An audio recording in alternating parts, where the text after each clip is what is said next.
There is a person in your life, maybe a coworker, a neighbor, a friend from school, who always seems to have the newest phone, the nicest car, the best clothes.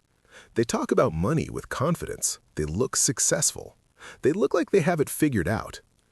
And there's a decent chance, based on everything behavioral economists know about how people actually spend, that person is one unexpected bill away from financial collapse. Not because they are irresponsible, not because they are careless, but because their brain is running a program so deeply wired it doesn't even feel like a choice anymore. It just feels like living. Stay with me, because by the end of this video, you are going to understand a psychological loop that is quietly draining the wealth of millions of people who look, from the outside, like they have everything under control. And once you see how it works, you will never look at a status purchase the same way again. Let me ask you something honest. Have you ever bought something not because you needed it, but because of how it would make you look? Have you ever upgraded something that was working perfectly fine because the older version started to feel embarrassing? Have you ever felt a quiet pressure to match the lifestyle of the people around you, even when you knew, somewhere in the back of your mind, that you couldn't really afford it? If any of that sounds familiar, you are not shallow, you are not weak, you are human, and your brain is doing exactly what it was designed to do. Here's what almost nobody talks about. Human beings are wired for status. This is not a modern problem. It goes back tens of thousands of years. In early human groups, your position in the social hierarchy determined your access to food, safety, and relationships. The people with higher status survived better. So your brain learned, at a deep evolutionary level, that status is not just desirable. Status feels like survival. Fast forward to today, the food and safety threats are mostly gone, but the brain's status tracking system is still fully active, still scanning, still comparing, still asking the same ancient question it always asked: where do I rank among the people around me? And in a modern world where you can't show your rank through physical strength or territory, the brain found a new signal: spending. The car you drive, the clothes you wear, the phone in your hand, the neighborhood you live in, the restaurant you post from. Every single one of these sends a signal to the people around you, and more importantly, to your own brain, about where you belong in the social order. Behavioral economists call this signaling behavior, and it is one of the most powerful and most expensive forces operating in your financial life right now. But here's where it becomes a loop, and this is the part that costs people everything. When you make a status purchase, your brain releases dopamine, a reward signal, a feeling of elevation. You feel good, you feel seen, you feel like you moved up. And your brain files that feeling under one category: this worked. So the next time you feel socially anxious, the next time you feel behind, the next time someone around you buys something that makes you feel like you are falling back in the invisible rankings, your brain goes straight back to the solution that worked before: buy something. And the more you repeat that loop, the stronger it gets, the more automatic it becomes, until buying for status doesn't feel like a psychological response to social anxiety. It just feels like having good taste. It just feels like knowing what you like. It just feels like you.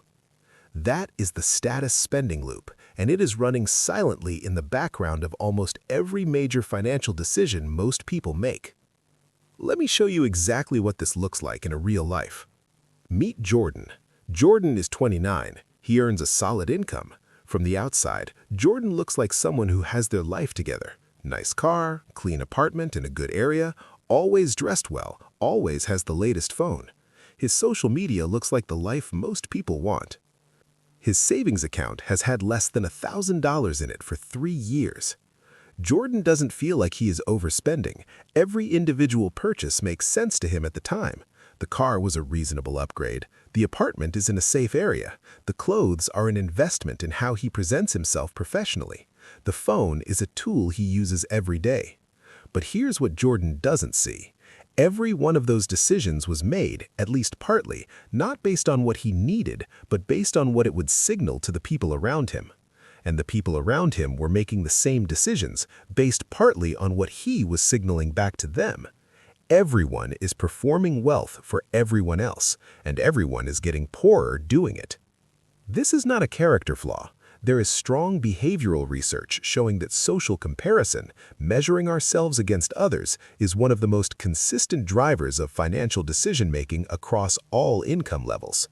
Studies in behavioral economics consistently show that people will choose options that make them look better relative to others, even when those options are objectively worse for their own financial position. Read that again, objectively worse for their own financial position. Which means the status spending loop isn't just expensive, it is specifically designed by your own brain to prioritize how you look over how you actually are. And it does this quietly enough that most people never catch it running. So how do you know if the status spending loop is running in your own financial life? Here are 3 patterns to watch for. Pattern 1. Your spending increases when you're around certain people. Not because prices change, not because your needs change, but because being around people who have more or spend more activates your brain's ranking system, and your brain responds by spending to keep up. If your expenses are consistently higher in certain social contexts, that's the loop running. Pattern 2. You feel relief after a status purchase, but it fades within days. The dopamine hit of a new purchase that elevates your perceived status is real, but it is also short. Within a week, sometimes within days, the new thing becomes the baseline. The elevation feeling is gone, and the brain starts looking for the next signal boost. This cycle, buy to feel elevated, elevation fades, buy again, is the core engine of the loop. Pattern 3. You feel genuine discomfort when people around you upgrade and you don't. Not mild awareness, actual discomfort, a low-level anxiety or restlessness that doesn't resolve until you find a way to close the perceived gap. That discomfort is your brain's status tracking system firing, and it is one of the most expensive feelings a person can have. Here's what this actually costs over a lifetime. Research on lifestyle inflation and social comparison spending suggests that the average person in a status-active social environment, which is most people in modern cities, spends between 15 and 25% more than their actual preferences would dictate, purely due to social signaling pressure. Over a 30-year career at a modest income, that gap represents hundreds of thousands of dollars that moved from your future to other people's present. Not because you were foolish, because your brain was doing its job, a job it was built for tens of thousands of years ago in a world that no longer exists. This is the part that changes everything. The status spending loop is powerful, but it has one major weakness. It only runs automatically when you don't see it. The moment you can name what is happening, the moment you can catch the social comparison feeling before it converts to a purchase decision, the loop loses most of its power. This is not about becoming someone who doesn't care about how they look. That's not realistic, and it's not the point. The point is to separate the decisions you are making consciously because they genuinely align with what you value from the decisions your brain is making automatically in response to a social anxiety signal. Here's what that separation actually looks like.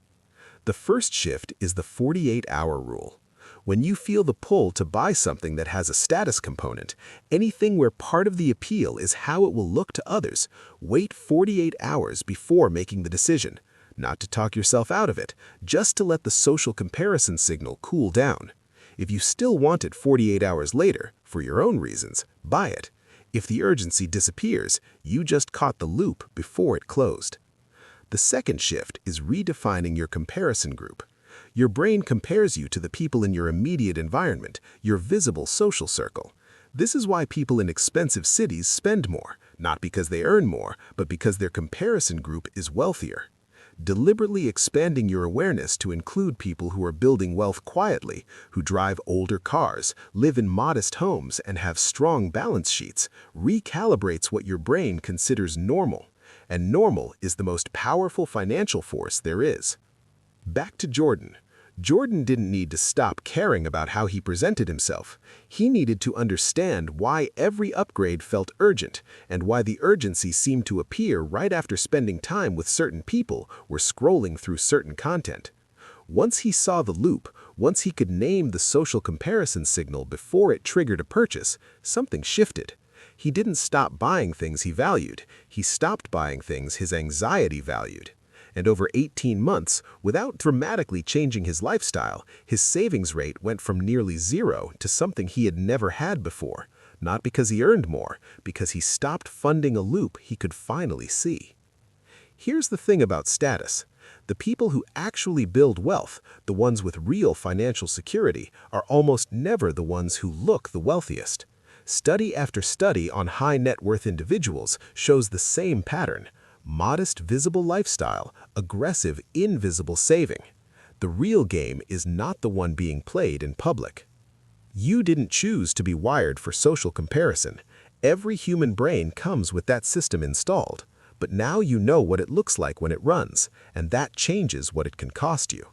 So here is my question for you. Think about the last 3 purchases you made that you didn't strictly need. How many of them had a status component, something you wanted at least partly because of how it would look? Drop your honest number in the comments. 1, 2, or 3. No judgment here, just data. Because that number, for most people, tells you exactly how much of your financial life the loop is currently running. I'll see you in the next one.